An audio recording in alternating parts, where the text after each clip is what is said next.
Olá, espectadores, sejam bem-vindos a esse canal. Eu sou o André Fernandes e hoje a gente vai fazer uma análise, só que agora com spoiler, do filme Homem-Aranha, Um Novo Dia.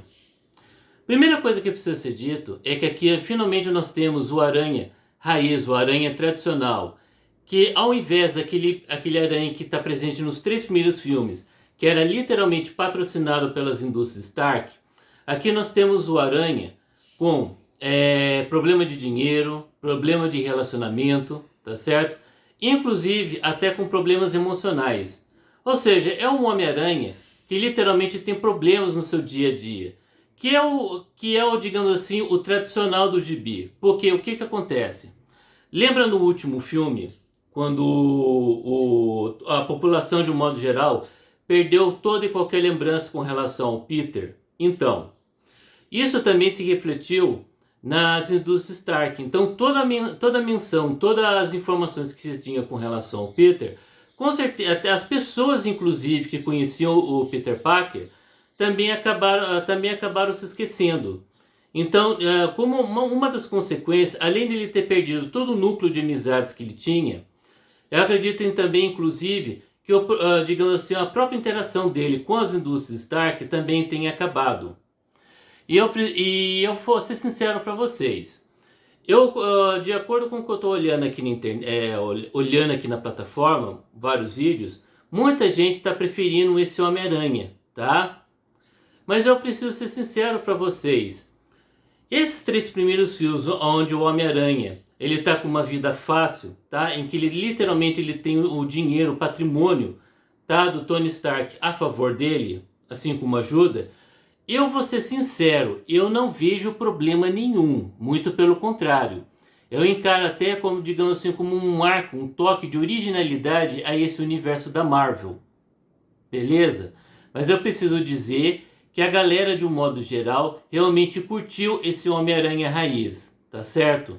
Esse Homem-Aranha cheio de problemas, que é como o que acontece nos quadrinhos, ok? Mas eu, particularmente, esse Homem-Aranha Easy, eu não tenho problema, tá? Ao contrário, isso dá, repito mais uma vez, um toque de originalidade, beleza? Agora aqui, continuando. Com relação ao arco do Aranha, tá? Devido por, digamos assim, desse peso emocional que tá em cima dele, tá desencadeando, tá? Isso, se não me engano, eu acho que no próprio trailer já tá falando isso. Tá ocasionando uma série, digamos assim, de estímulos hormonais que estão causando modificações. Modificação não, eu diria que ao melhor dizer, aprimoramento. Porque ele está ficando mais forte, mais rápido, os sentidos aranha dele estão ficando muito mais aguçados, até teia orgânica ele está começando a desenvolver. Só que infelizmente, essa transformação, esse upgrade que ele tá recebendo, está vindo, digamos assim, com surtos de raiva, com surtos de violência.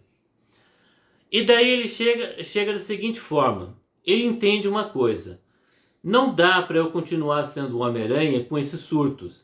Então, o que ele faz? Para ele poder continuar atuando como o Homem-Aranha, tá? Sem esses problemas. Inclusive, tem uma parte que fica muito nítido isso, quando ele entra. Acho que que ele entra numa batalha com o Escorpião. Inclusive, ele até fere uma policial, tá? Ali cai a ficha, fere uma policial, não intencionalmente, mas por conta de um acidente. Mas ali fica muito claro que não dá para ele continuar sendo o Homem-Aranha com esses surtos de violência. Daí então ele recorre até o Professor Hulk, tá? Até o Bruce Banner, para desenvolver um dispositivo, tá? Um dispositivo para poder anular esses genes, esses upgrades, não necessariamente os genes aranha, mas simplesmente para, digamos assim, remover os genes que estão dando esse upgrade para ele, tá certo? E obviamente eliminando o efeito colateral. Porque aqui nesse filme, o Professor Banner, ou seja, o Hulk, ele usa um bracelete, tá? Que anula os genes gama, que faz ele se transformar o Hulk. E o Homem-Aranha, com a ajuda, tá, do Professor Banner, ele desenvolve um dispositivo especificamente para anular esses upgrades. mas sem deixar de ser o Homem-Aranha. Até porque nesse filme, um outro detalhe que eu preciso mencionar para vocês. Qual é que é a questão do Peter Parker? Por que ele está nessa solidão tão grande? Porque você pensa, bem, se a galera esqueceu dele, basta ele simplesmente, digamos assim, voltar a falar com o Ned e com a MJ e também criar novos núcleos, círculos de amizade. Mas aí é que tá. Lembra que a tia May morreu no último filme? Ele não quer que isso aconteça de novo com os amigos dele, principalmente a MJ. Então, quando você tem um esquecimento, o máximo que ele faz, quando ele se importa com determinadas pessoas, ele procura vigiar, ficar perto, mas ele não procura ter um convívio social como ele tinha antes. Por isso que ele está tendo essa solidão. Você está me entendendo? O que fica muito claro é que ele literalmente abandona a persona Peter Parker para ser somente o Homem-Aranha. Beleza? Então é por conta disso que ele está tendo essa solidão, tá? Agora, antes de continuar, eu preciso dizer o seguinte sobre o vilão do filme. Aqui a partir do momento que eu estou lançando esse vídeo agora, já não é, acredito que não seja mais segredo para ninguém, que a grande vilã desse filme é a Jean Grey. Porque qual que é o grande problema? A Jean Grey, ela tá atacando uma agência do governo chamado, acho que é... Ai, meu Deus do céu, agora fugiu o nome. Controle de danos, lembrei. Controle de danos. Então ela está indo atrás dessa agência controle de danos para poder resgatar a irmã dela. Porque essa irmã dela, a Sarah, ela foi raptada por essa agência com o intuito não só, digamos assim, para manter um super ser ao controle deles, mas também para transformá-la numa arma, num agente deles. E depois desse fato, dessa captura, a Jean Grey ela também passa a desenvolver esses poderes. E assim que ela obtém controle, ela passa a ir atacar essa agência com o intuito de resgatar a irmã dela. Só que uma coisa precisa ser deixado muito claro. Aqui nesse filme, ela realmente age como vilã. Ela não é daquele tipo que chega e sai matando todo mundo. Muito pelo contrário, tá?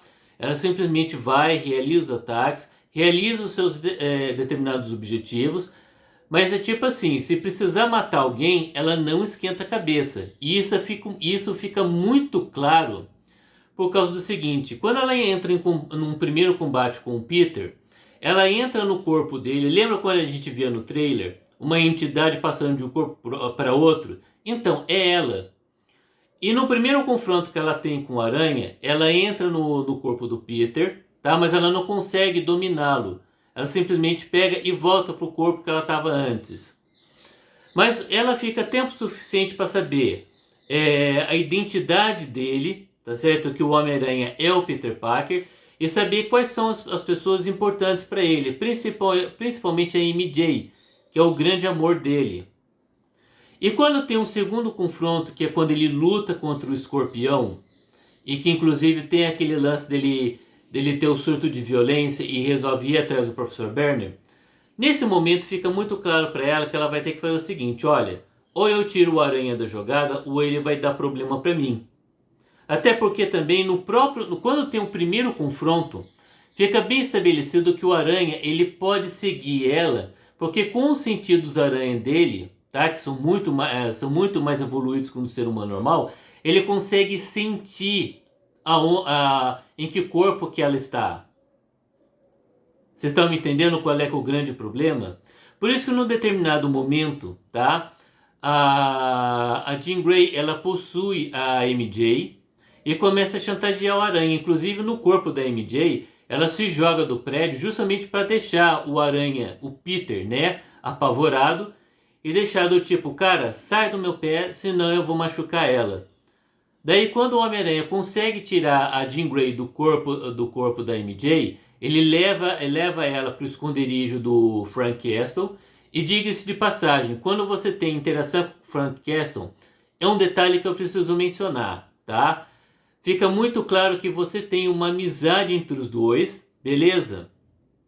E fica muito claro também que esse Frank Castle, que foi, digamos assim, colocar de uma maneira, digamos assim, mais family friend, para se ajustar a um filme do Aranha, porque não dá para fazer um Frank Castle tradicional num filme do Homem-Aranha, tá? Não tem como. Mas eu preciso ser sincero para vocês. Esse Frank Castle, digamos assim, é... como eu vou dizer, um Frank Castle mais Nutella, family friend, eu preciso ser sincero para vocês, casou muito bem, e a química entre os dois e essa amizade que se forma entre os dois, que vai ficar inclusive muito mais nítido mais para frente no filme, mais pro final. Eu falo para vocês, esse Frank Castle casou muito bem, tá certo? Ficou ótimo esse Justiceiro, beleza? Então, ponto positivo para como o Justiceiro foi caracterizado, foi introduzido nesse filme e como ele participa nesse filme, beleza? Porque o Frank Castle aqui, ele realmente faz parte da trama do filme, tá certo? Mesmo sendo um coadjuvante, em alguns momentos ele inclusive até rouba a cena, pode-se dizer assim, beleza? Então, continuando. Num terceiro confronto, tá? Quando ela entra na agência da controle de danos, só que agora se utilizando do Hulk, tá certo? Para poder chegar até o chefão dessa agência. Quando você tem esse confronto, inicialmente você tem, tá, um embate entre o Homem-Aranha e o Hulk, só que o Hulk barra Banner, que é aquele professor Hulk. Depois o Justiceiro entra no pedaço porque a Mary Jane lá no esconderijo convence o Justiceiro a ajudar o Aranha, e é o que ele faz. Só que nisso a Jean Grey entra no corpo do Frank Castle, vai atrás do chefão da controle de danos, e o Homem-Aranha acaba tendo que enfrentar o Hulk. E eu preciso ser sincero para vocês, infelizmente o combate a gente acaba tendo realmente o Hulk raiz. Tanto é que tem uma diferença muito grande entre o Professor Hulk e o Hulk em si. Tanto é que ele fica muito maior, porque quando a Jean Grey sai do corpo do Hulk Banner e vai para o Justiceiro, quem toma mesmo digamos, o controle do corpo é o Hulk tradicional. É quando você tem a transformação mesmo dele, tá? Aquele Hulk furioso que sai arrebentando tudo que está pela frente. Mas eu preciso ser sincero para vocês, o combate ele é muito curto, tá? E eu falo para vocês, é realmente decepcionante, tá? Pelo tempo que ele fica em tela, beleza? Mas assim que ele derrota o Hulk, ele passa a voltar as atenções dele para Jean Grey. E quando o Justiceiro finalmente consegue derrubar o cofre, tá? E finalmente entrar no corpo do chefão da controle de danos, o Homem-Aranha consegue capturar ela, colocando um dispositivo que ele fez especificamente para anular todos os poderes dela, não só uma parte. Só que nesse momento ele salva esse chefão, tá, da controle de danos. E quando ele captura eles acabam deixando ela inconsciente, mas antes de desmaiar, ela fala o nome Sarah. E após esse episódio, o Homem-Aranha tenta fazer uma pesquisa, procura conversar com quem esteve sob o domínio dela e acaba caindo na ficha do Homem-Aranha que ela estava atacando a controle de danos, digamos assim, não por uma questão, digamos assim, egoísta, ou digamos assim, por uma questão, digamos assim, financeira, ou porque ela foi contratada, nada disso. Ele descobre o objetivo dela, que era o que ela queria, era simplesmente salvar a irmã dela. Nisso, então, o Homem-Aranha, ele acaba, tá, indo atrás da Jean Grey, beleza? Antes disso, lembrando, ele pega a MJ, leva ela para o apartamento dela, lembrando que enquanto ela esteve sozinha no cativeiro, ela encontrou, tá, a carta do Peter, em que ele fala que ele é Homem-Aranha, que eles tinham toda uma vida juntos, inclusive que ele era namorado. Inclusive ela chega e fala para ele, olha, eu concordo, olha, tudo bem, eu entendo que a antiga MJ realmente conhecia você, amava você, mas eu não te amo. eu não conheço você, eu não sei quem você é. Beleza? Fica bem estabelecido que o relacionamento que eles tinham definitivamente acabou, mas ao levar ela no apartamento dela, tá certo? O Ned dá de cara com os dois.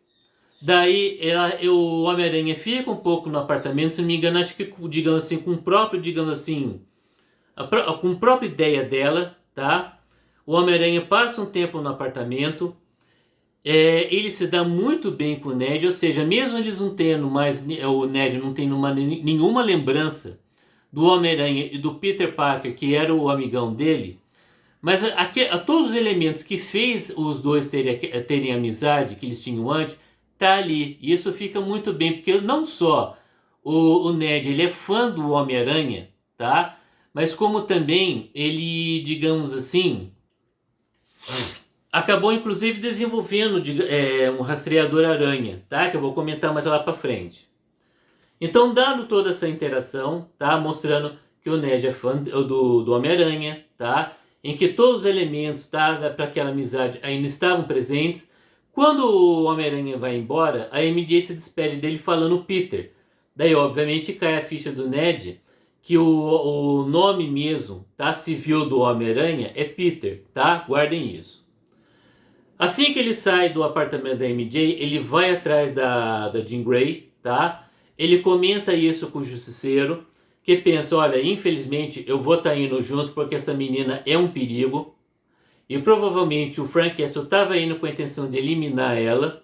O Homem-Aranha vai na frente para evitar que isso aconteça. Porque se ele não conseguir fazer com que a Jean Grey passe para o lado dos mocinhos, o Frank Castle vai tentar matar ela, tá? Então o Homem-Aranha consegue chegar na frente. Ele tem um embate tanto com a polícia como os ninjas do tentáculo que estão trabalhando para controle de danos. Inclusive ele fica sabendo que essa turma estava sendo treinada especificamente para confrontar o Aranha caso ele se tornasse um problema para essa organização. Então o combate vai, o combate vem. A Jean Grey, na tentativa de digamos assim, desestabilizar o Aranha,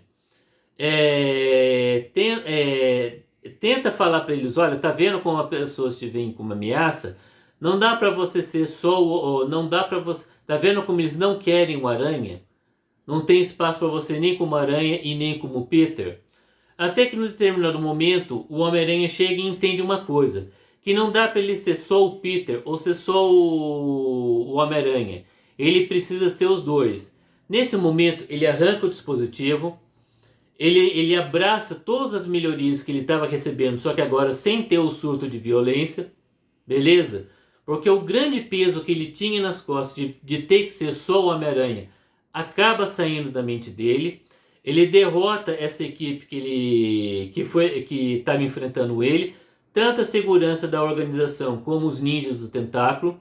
E eu preciso dizer que o combate aqui é muito irado, que segue o mesmo padrão de qualidade dos outros filmes do Homem-Aranha, tá certo? Ele entra dentro da sala em que ela estava mantendo o grande chefão da controle de dano sobre a mira de um monte de caco de vidro, porque aqui o que acontece? Antes do Homem-Aranha chegar, começa a se realizar experimentos nela para saber a extensão dos poderes dela. Só que o experimento vai, o experimento vem, ela acaba descobrindo que a irmã dela já está morta e inclusive morreu no mesmo lugar onde ela estava servindo de cobaia, beleza? Dessa organização.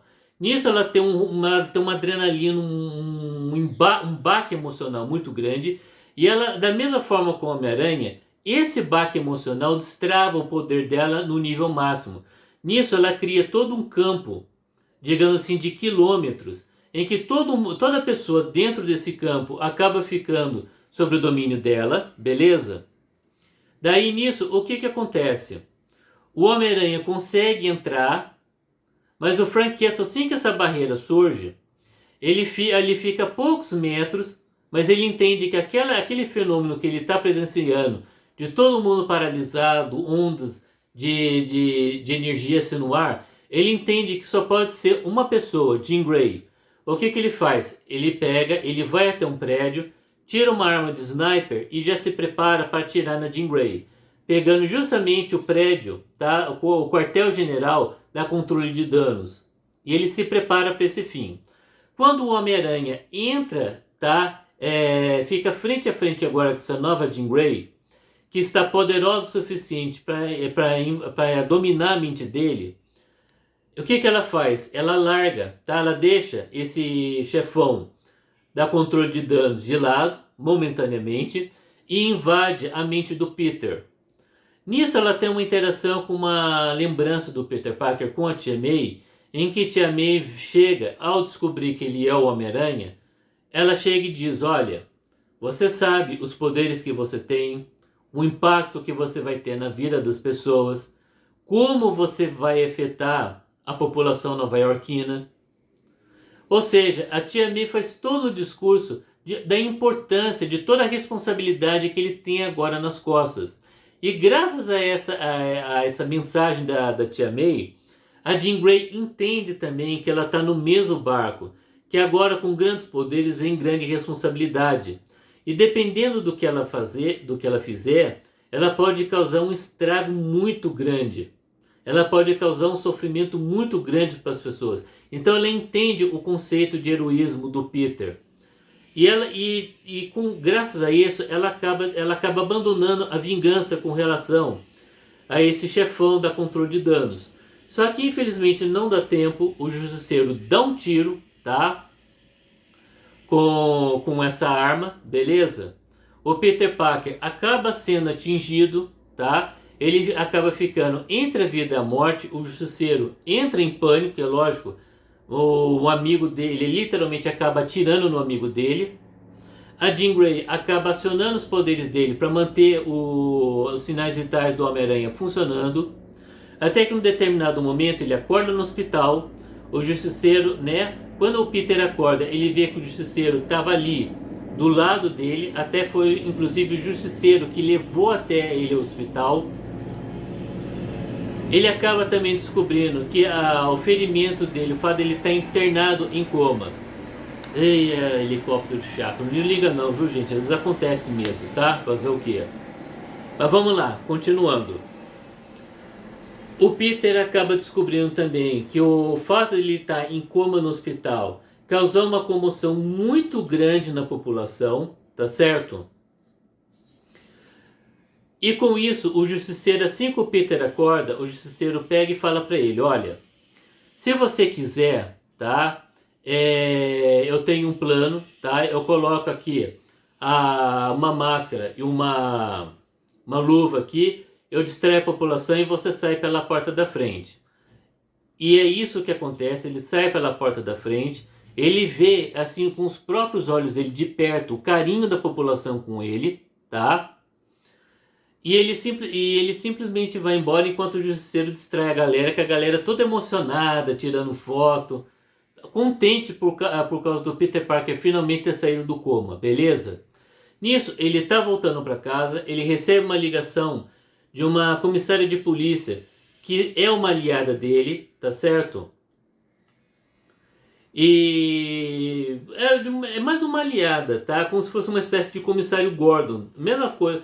Da mesma forma que o comissário Gordon é pro Batman, essa comissária é pro Homem-Aranha, inclusive os dois têm um ótimo relacionamento. Ela fala para ele, olha, você acabou de levar um tiro, descansa um pouco. O Peter fala, olha, não, beleza, eu já tô bom, já posso voltar ativa, tá? Só que nisso, quando ele tá falando com ela, inclusive ele até recebe um novo sinal que tá tendo, digamos assim, um assalto em tal lugar, ele pega e fala para ele, olha, faz o seguinte, resolve esse problema que tá tendo, que eu tenho uma coisa a resolver. Que quando ele passa pela uma lanchonete, ele vê o Ned. E nisso ele pega, ele se despede dela, né, fala para ela resolver essa questão do assalto. Ele entra, tá? Daí ele desliga o celular, entra dentro dessa lanchonete, né, vai, cumprimenta o Ned, faz um cumprimento que ele fazia com o Ned na época que os dois eram amigos, e ele fala, oi, beleza, eu sou o Peter. Nisso cai a ficha do Ned, que aquele rapaz que cumprimentou ele, que conhecia aquele cumprimento, era o Homem-Aranha, beleza? Ou seja, fica muito bem estabelecido que o Homem-Aranha não só abraçou e definitivamente encontrou um equilíbrio entre Peter Parker e Homem-Aranha, como ele também vai voltar a ter um novo círculo de amizade, inclusive com os antigos amigos dele, ok? Depois nisso é a última cena do filme, depois nós temos algumas cenas pós-crédito, e daí nós temos, digamos assim, os créditos, tá? E depois nós temos a cena pós-crédito, que é o que muita gente está falando que é uma cena boba, que é uma cena inútil, mas não é. Como é que é essa cena? Lembra que o Ned tinha criado um sensor aranha? Então, simplesmente parece esse sensor aranha mostrando, olha, o Homem-Aranha está em tal bairro, o Homem-Aranha tá, depois mostra que o Homem-Aranha está em Nova York, depois que o Homem-Aranha está nos Estados Unidos, mas fora de Manhattan, depois o Homem-Aranha está no mundo, mas não está mais nos Estados Unidos, depois mostra o Homem-Aranha fora da Terra e depois o Homem-Aranha no meio do espaço, em algum lugar longínquo.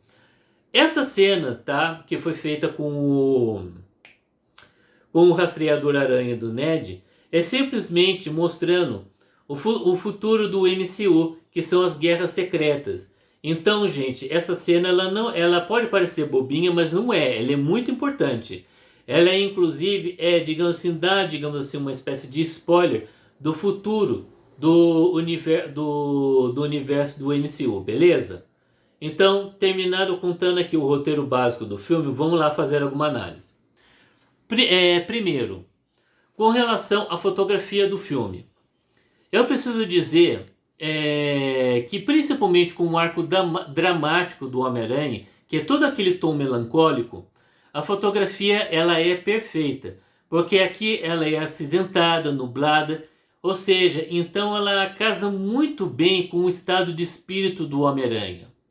Com relação à trilha sonora, também espetacular, tá certo? Tanto nas cenas de tristeza, de solidão do Homem-Aranha, nas cenas de combate, inclusive nas cenas de ação, especialmente quando é o Homem-Aranha passeando por Manhattan. Que um detalhe, diga-se de passagem, esse diretor aqui, ele colocou, digamos assim, um easter egg, em que ele te pegou cenas do jogo e colocou aqui no filme. Então quem jogou no PlayStation os novos games do Homem-Aranha vai reconhecer essas cenas aqui no filme, beleza? Então ponto positivo para esse filme e para o diretor. Com relação ao roteiro, gente, o roteiro aqui realmente é muito bom. Primeiro com relação ao desenvolvimento do personagem.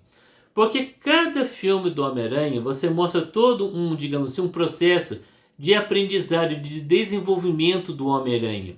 E nesse quarto filme não é diferente. É muito bem feito esse arco de desenvolvimento do Homem-Aranha, tá certo? E inclusive a interação dele com o arco da Jean Grey também é perfeito. Inclusive com o Hulk, que não está colocado aqui de maneira aleatória. Ele tem importância no desenvolvimento do filme, beleza? Apenas o combate dele com o Homem-Aranha é muito rápido, beleza? O que decepcionou todo mundo. E com relação ao Justiceiro, cara, eu preciso ser sincero, mais uma vez, a química entre os dois é muito grande. E fica muito bem estabelecida a amizade entre os dois. Não só quando o Justiceiro deixa a MJ ficar no esconderijo dele para poder ajudar o Aranha, como também no próprio, digamos assim, desespero dele quando ele vê que ele acerta o Peter, tá? E quando ele leva para o hospital e quando ele fica lá no hospital junto com o Peter, como se fosse um parente mesmo. Ou seja, assim cristalizando a amizade entre os dois, tá? Outra coisinha também que eu não posso me esquecer é arco dos quadrinhos. Com relação à transformação do Peter, provavelmente eu creio aqui que eles se basearam num arco do quadrinho chamado Aranha Humana, tá? Só que é um arco bastante antigo, tá? Em que o Homem-Aranha passa por uma série de transformações, que inclusive ele acaba tendo 6 braços, ou seja, cada vez mais se tornando mais próximo de uma aranha mesmo. E provavelmente todo esse arco de transformação, de upgrade do Homem-Aranha, é baseado nesse arco dos quadrinhos.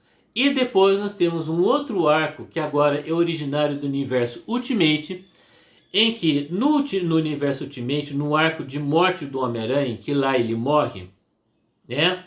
O Justiceiro, ele pega uma arma de sniper para atirar no Capitão América. Só que o Homem-Aranha, com seus sentidos aranha, acaba sentindo o perigo que o Capitão América vai sofrer e se coloca, tá? E leva o tiro pelo Capitão, fica na frente dele, para poder salvar o Capitão América. Ou seja, fica muito claro que esse episódio do Universo Ultimate foi o arco utilizado aqui nesse momento do filme, beleza? E mais um outro detalhe aqui. Fica bem estabelecido nesse filme que o Homem-Aranha finalmente está consolidado como amigão da vizinhança. Com todo o carinho que a população tem com ele, sabe, não tem mais dúvidas da importância do Homem-Aranha para a população nova-iorquina. Beleza? Então, gente, eu preciso falar para vocês, o filme é muito bacana. Eu particularmente estranhei o tom, tá? Melancólico, que contrasta com o tom alegre dos outros 3 filmes, tá certo? Mas é natural que isso acontecesse pelo próprio desenvolvimento do personagem, consequências, tá? Que acontece nos filmes do Homem-Aranha, beleza? Então eu falo para vocês, eu particularmente senti um impacto, tá?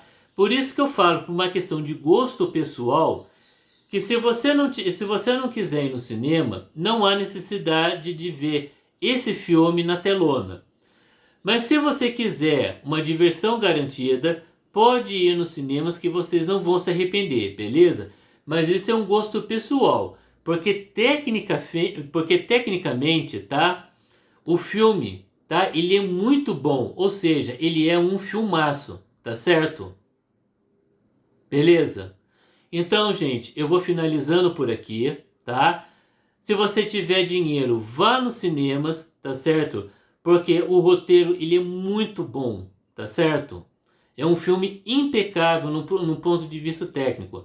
Tanto na trilha sonora, no roteiro de filme, na direção de arte, tá? Então, gente, o filme é excelente, tá? Um filmaço, como vai estar, obviamente, já na thumbnail, tá certo?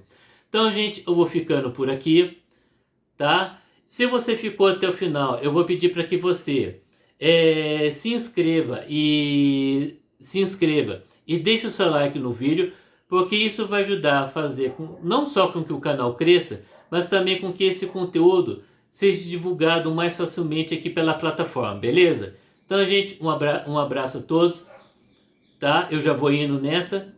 Então, até mais, tá? Tchauzão.